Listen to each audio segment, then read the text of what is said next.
Hello friends, welcome to my channel Excellent Coaching. Today we'll discuss about development of psychology in India. Our Indian philosophy, traditional philosophy has also a lot of things related to mental processes and self-reflection, mind, body, things like that. But this traditional philosophy has unfortunately not contributed in the development of modern psychology in India. Our psychology was still like even now also, and when it started in India it was totally dominated by the Western concepts throughout.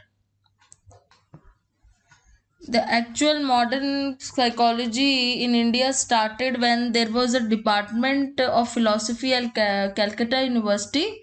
There, the experimental psychology was introduced, and it was introduced, and the first psychological lab was established in 1915. So, this was the year when actually modern psychology came to India, and this lab was introduced first time in Calcutta University. And then in 1960, there was a department of psychology which was set up in Calcutta University only.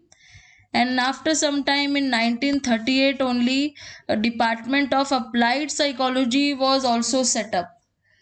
So Calcutta University started the first department of psychology, and another departments also where that is applied psychology. So that the beginning of modern experimental psychology at Calcutta University was greatly influenced by a person called Dr. N. Sen Gupta. So N. Sen Gupta was trained in USA actually, and he had an experimental tradition. He was trained in the under Wundt, and he was a very important person because he actually led to the beginning of modern experimental psychology in India. And one more very influential person here, which you can see here, the photograph is given. He is Professor Bose, who was trained in Freudian psychoanalysis, and he established Indian Psychoanalytical Association in 1922. So their contributions actually led to the emergence of modern psychology in India, but there were a lot of limitations in what we had in India and what the Western concepts were.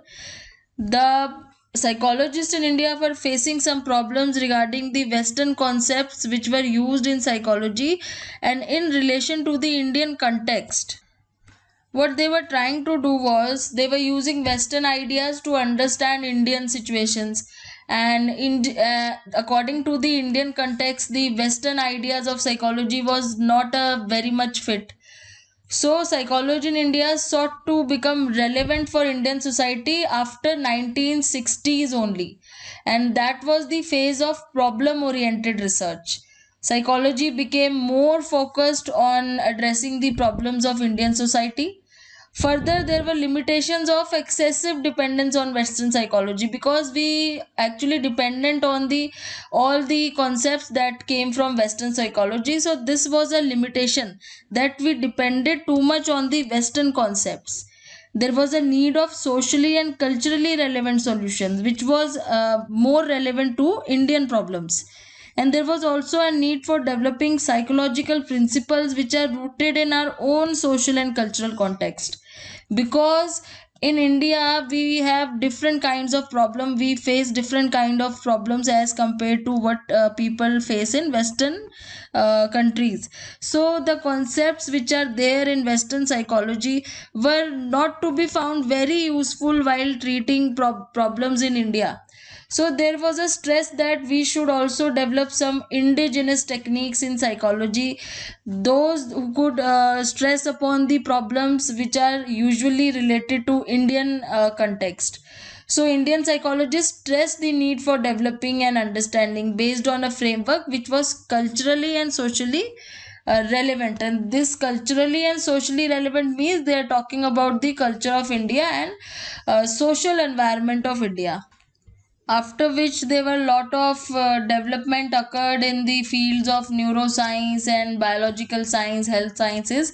So India also started increasing their own research and the applied areas in psychology, after which psychology in India gained lot of importance and its demand is on the rise ever since. Thanks for watching.